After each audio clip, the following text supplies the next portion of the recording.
Hey everyone, Dan at Ochocos Bushcraft. Well, I just threw up a quick lean-to and I'm out for a very, very cold morning walk in the woods and decided this is where I'm going to spend my day. It is right around 0 and I am in my heavy wool boreal shirt from Leicester River Bushcraft, so I'm actually quite warm other than my cheeks, which you can see are getting red. But we're going to do a long fire. I'm going to be here for a good part of the day and working on this lean-to and doing some exploring and stuff. And we need a long fire. We need something that can sit here in front of my shelter. I can sit in there later and have lunch, relax, maybe do some carving, whatever.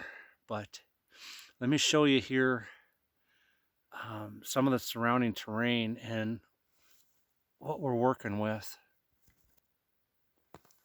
Okay. So I chose this spot because there's a lot of dead stuff laying around. And the snow, as you can hear, is very crunchy and loud because it's frozen around 0. But I've got a huge old stump here that's full of fat wood. So I can get some fat wood out of there to get my fire started. There's a lot of dead branches on the trees. But here's the one reason I chose it. If you can see those dead trees that are just hanging there, that is just a great source of firewood. And what I'm looking at, I'm looking at this big old thing right here. I think I'm going to go ahead and try to get that down. There's another one over here. Let me go take a look at this one over here and then I'll make a decision on which ones I'm going to use to start my long fire. All right, I decided to, rather than try to get that big one down, at least for now, there's another one over here on the ground. Now, when you're making a long fire, you got to go with what you got. I would love to have something that's, 2, maybe even 3 times the size of diameter as this, so I don't have to feed it as often.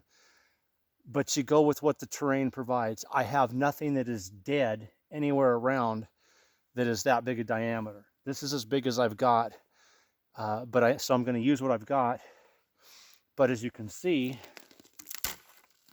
there's just dead stuff everywhere. So I will have a lot of wood to feed to it, and I can cut numerous long poles to keep adding to it. So it'll take a minimum amount of maintenance once I get it going.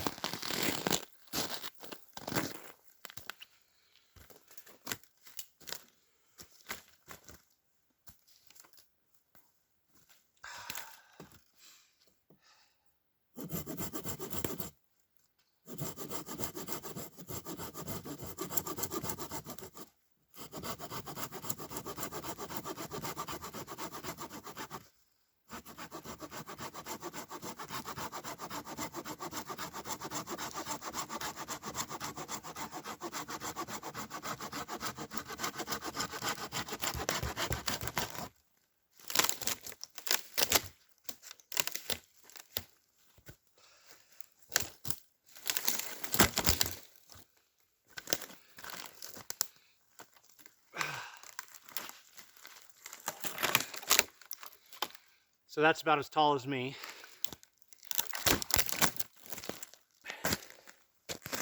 One thing about it, it's good and dry.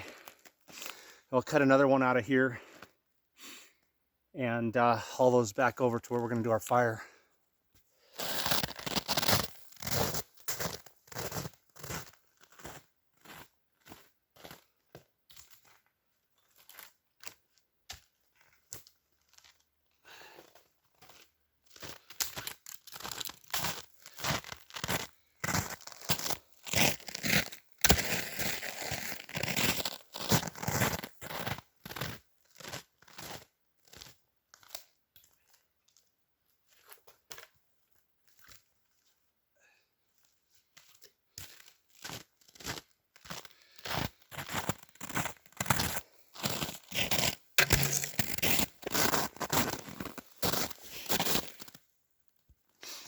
on the way back, I found a larger piece. It was just laying dead under a tree. So I grabbed it. My other piece I cut is back here, so I already have a replacement pole to stick in here. And again, I would love to have larger diameter, but there's nothing dead, and obviously I'm not going to cut something green just for spending a day out here. So I will build a fire in between these two. I've got them spaced about that far apart, and I'm surrounded by dead wood. Also, there's some dead fir trees, so this stuff here will just get my fire going immediately. So I'm going to gather up some more of this and just dead branches that are laying around and hanging off trees, and get a good pile of wood in here. So some of the fir trees in here have dead boughs on them, and this stuff will just catch a flame really, really well.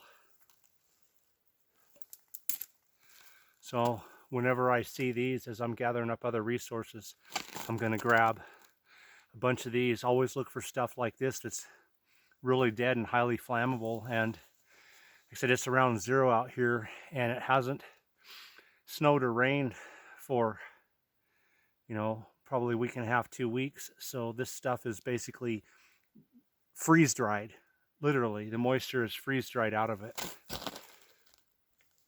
Another one I want to gather, we call this old man's beard.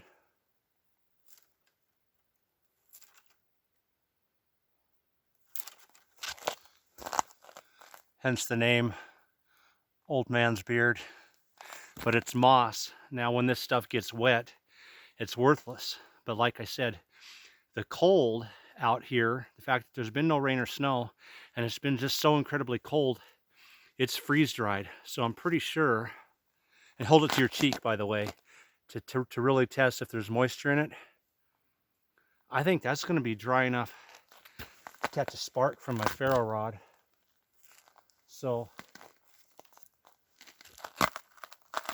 it's going to take some time, but I'm going to gather up a bundle of old man's beard to go with those fir boughs, and then maybe get some fat wood scrapings to go with it, and get us a tinder bundle and see if we can't get that long fire started.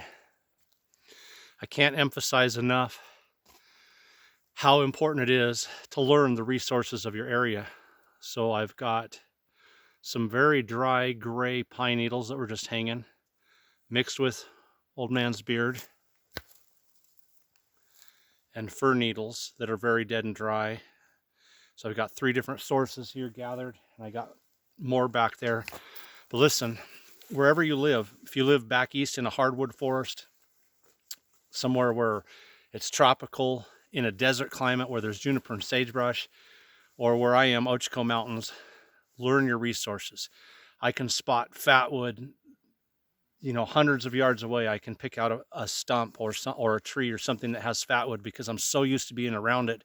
It just instantly, I know that piece of wood has fat wood. I know what resources work in the winter, what resources work in the summer. Get out and practice, learn the resources in your area, and then when you get out and do stuff for real, or challenge yourself, or are ever in a survival situation, the trial and error process is already taken care of, because you've got out, learned your resources, and practiced. So let's take this, and I already gathered up tons of dry limbs off of trees and dead branches and things. Let's go see if we can't, fat wood. Speak of the devil. Let's get some fat wood, and then let's go get our fire going. Okay, this big old stump, solid fat wood. And one of the ways you can test it, this looks like a small piece of dry wood, but it will not budge because it's solid fat wood.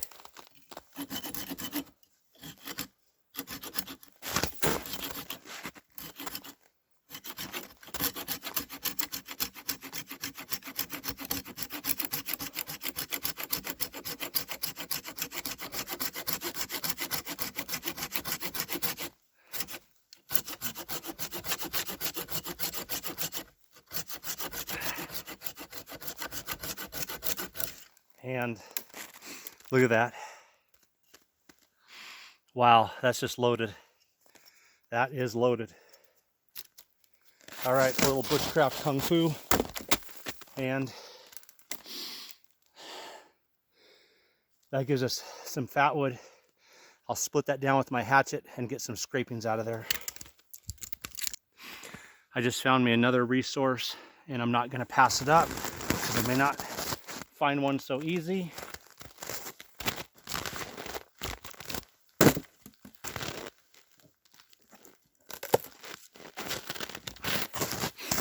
There was basically a hollowed out stump there, and I want a piece of bark. I like to build my fires on something separate so that I'm not having to reach down like between logs and do things in an awkward position. So I like to put all my tinder on a piece of bark if there's one available, get my fire started on it, and then transport it to the exact spot that I want. For me, that has just proven to be the easiest. Not all the time, but quite often. By the way, I put up a channel update on Monday, and if you haven't seen that, go back and check it out. It has some very important information in it, and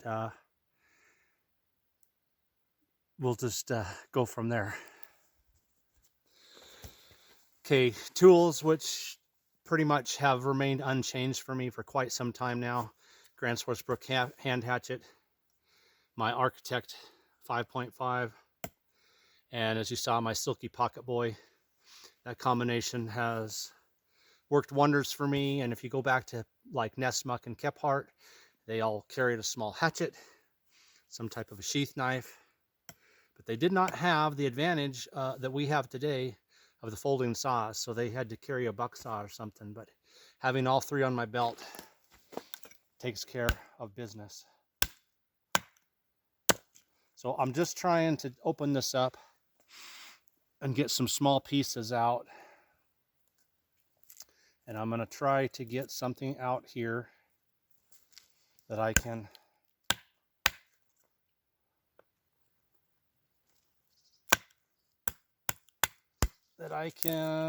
make some scrapings off of there.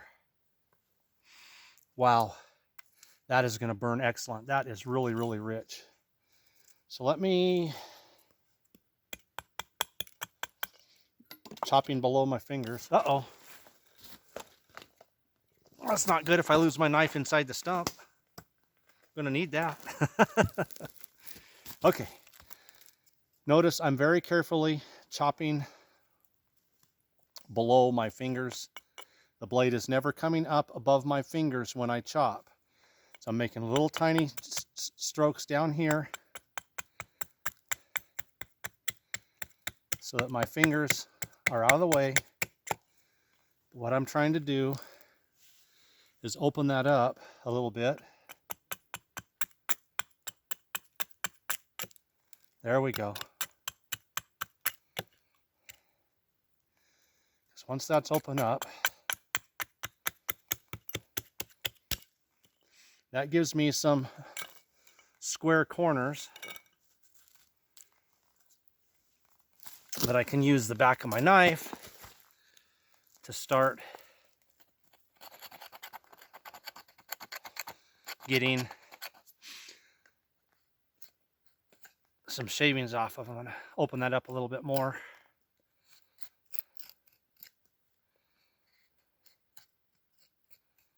And that's going to give me some curls anyway. So I'll start gathering these onto my bark, because that, with our other materials that we've got,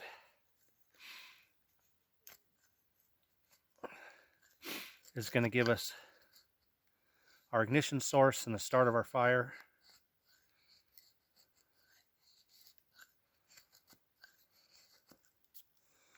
So I'm just getting some little curls off there. And when I get down inside here a little more, then I will start getting some scrapings.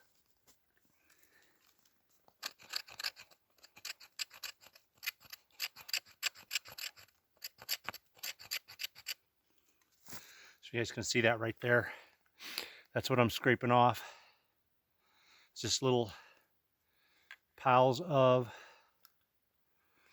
scrapings, and it's not going to take much because this stuff's just loaded with resin. And I'm going to keep working at that.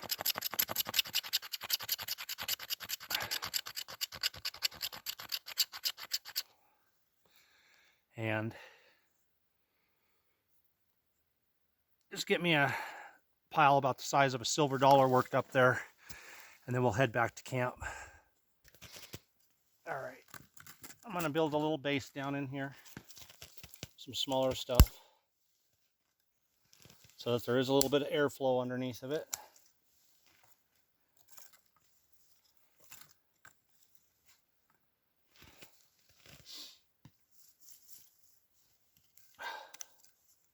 And then I have all of our good stuff right here mixed together. I've got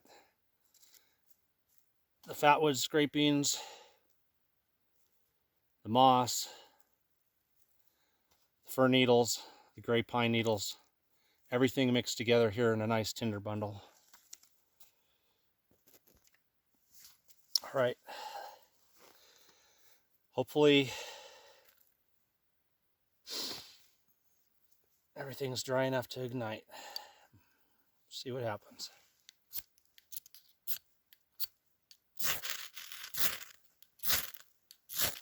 There we go. Come on now, burn for me. So that's what I was saying. I like to get my tinder bundle going on top of a piece of bark or something, and then I can move it to the exact location that I want it to be in after that. There you go. Come on and burn. Wind's blowing that way.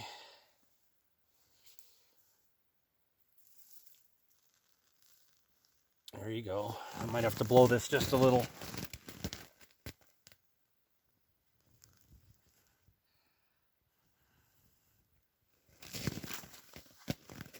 Yeah. It's gonna burn. It's just gonna take a minute.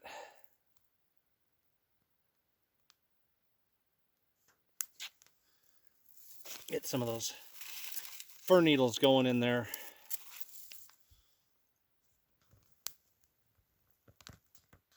All right, come on now. Get going. There we go. I'll put some of those in the middle here too.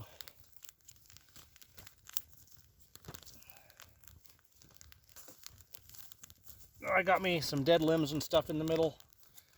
Lots of little stuff to put on top.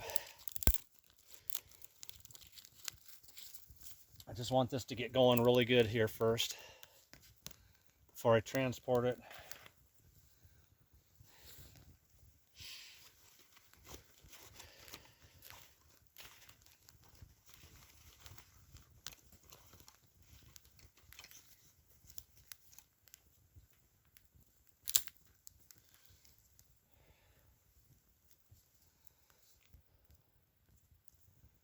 All right, got some of that fat wood in there.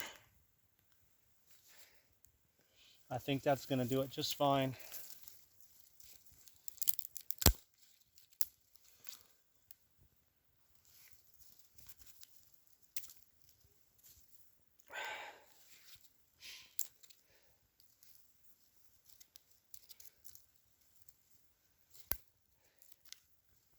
All right, I'm going to let that burn for a minute or so, and then I'm going to put it right down inside there where I want it. In fact, I'll just let it sit right here until it's time to put it in there. Okay, I got a good fire going in here, and I'm going to put it right down where I want it. I want to spread it out a little bit. There we go.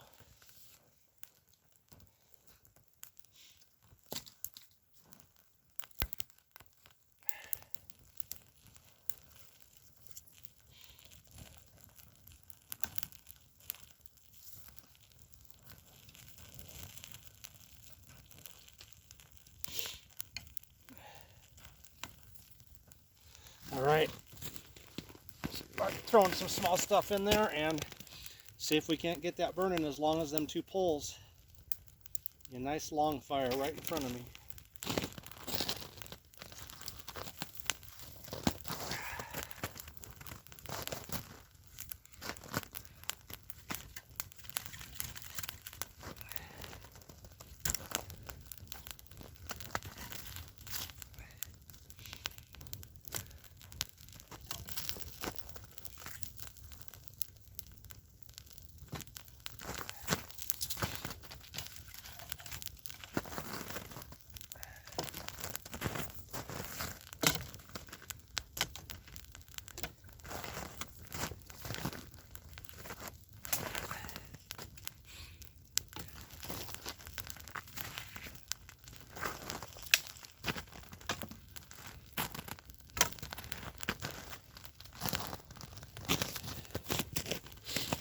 Oh, wow.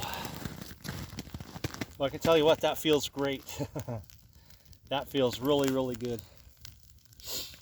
Nice.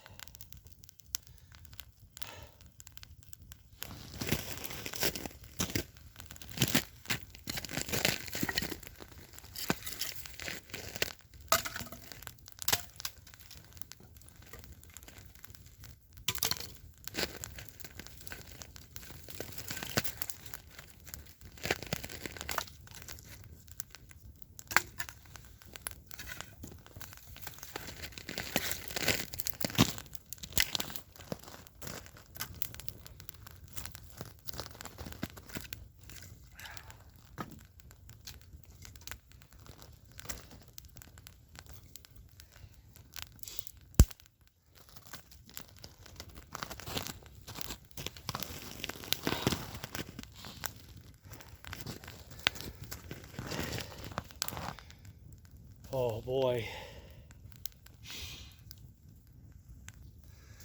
Does that ever feel good? All right, so we got the long fire started, and I got lots of stuff here. It's gonna spread out this way, it's gonna spread this way.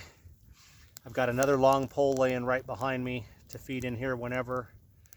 And as you've seen, I'm surrounded by others that I can cut as needed. So I have got lots of wood to get through the day, no problem. So I'm just gonna let this get going real good. And I'm gonna make me some hot soup for breakfast. That actually sounds good.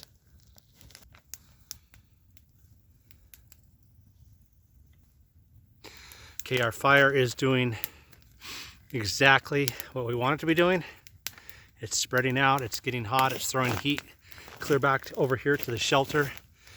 I put it out there a ways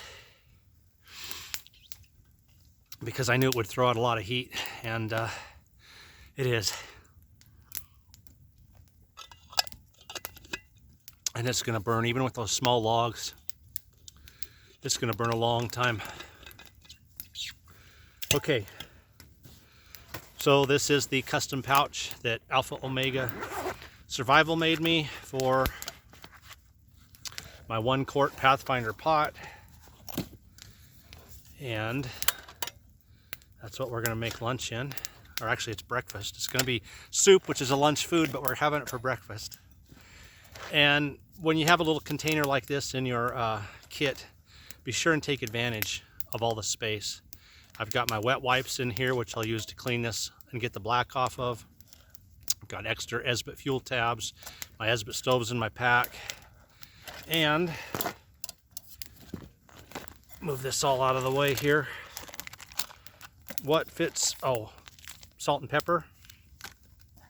And then what fits perfect down in here that I like is a nice little meal. It's a cup of noodles. And I like them, first of all, it's a 50-cent lunch. And I can add some Vienna sausages or Spam or anything that I want to it. I have both in my pack. But I want that hot broth. And I like this because when I'm done, I just burn my container. I don't have any garbage to pack out.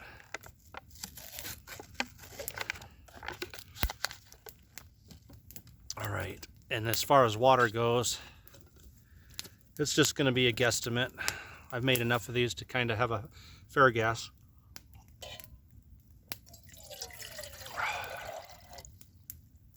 That's more than enough.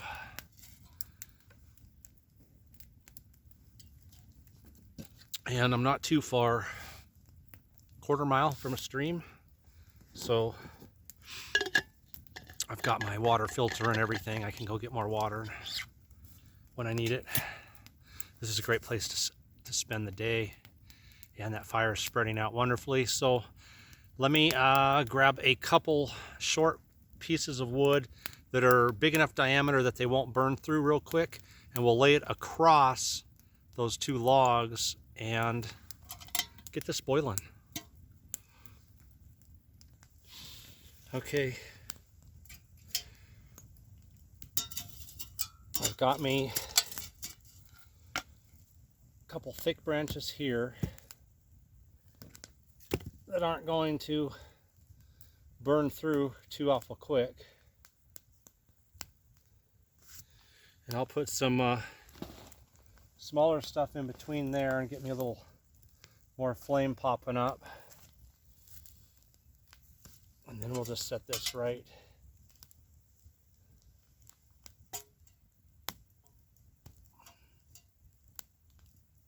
Right like so, and I'm leaving my bale up so I have a way to pick that up out of there. It's already, it's only been in there for about 2 minutes and it's already starting to lightly bubble, so it won't be long now.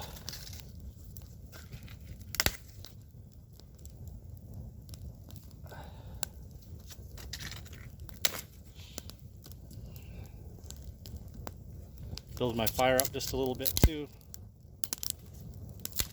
It's burning nicely down between these two little logs.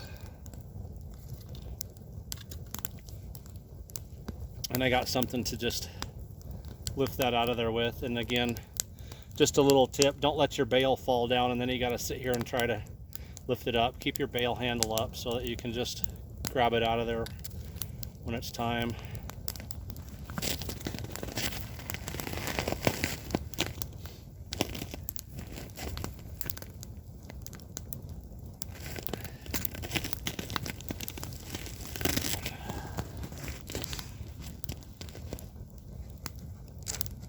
Sitting there ready to pour in my boiling water just momentarily.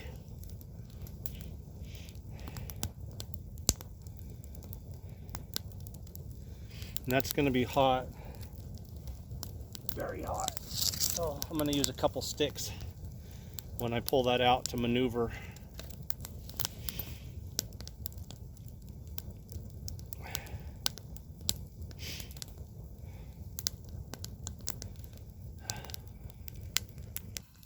All right, that is boiling very well.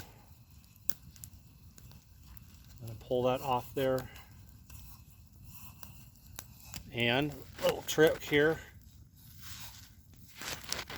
I got some snow to put on the base of this handle so I don't burn my gloves.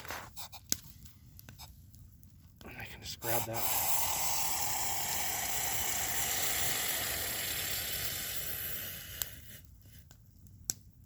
Nice, excellent. There we go. We'll just cover that up. Let that sit for a couple minutes. And turn that. There we go. Alrighty then. We'll have lunch here in just a couple minutes. Breakfast, lunch. Well, it's been a long morning. Let's see what time. Yeah, I've been out here for several hours now, and this is my first food of the day, so although it's lunch food, it's going to make a great breakfast. And I have Spam and Vienna sausages and stuff. Right now I just want this hot soup.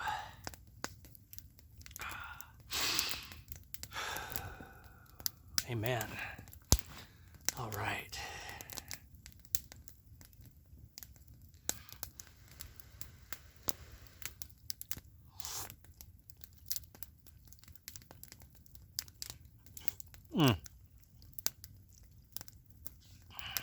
And you know, when you're on a budget And you can't afford backpackers meals, which are now up to around 10 to 12 bucks a piece in a lot of places.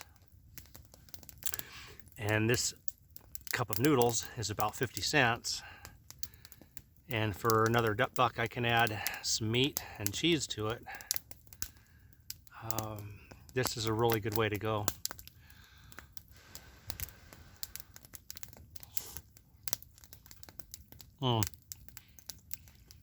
That's hot. All right, guys, Dan at Ochocos Bushcraft. And we're going to go enjoy the day. Go for a hike, maybe.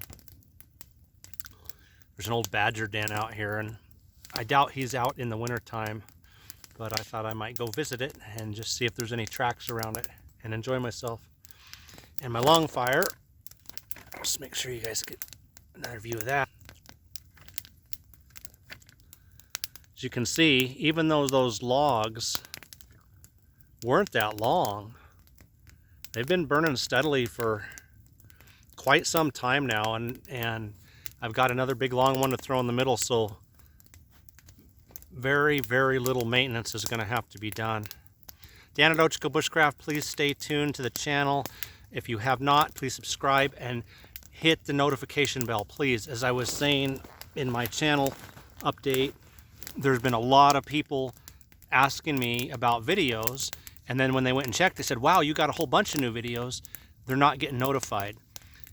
Make sure you hit the notification bell. Take care, everyone.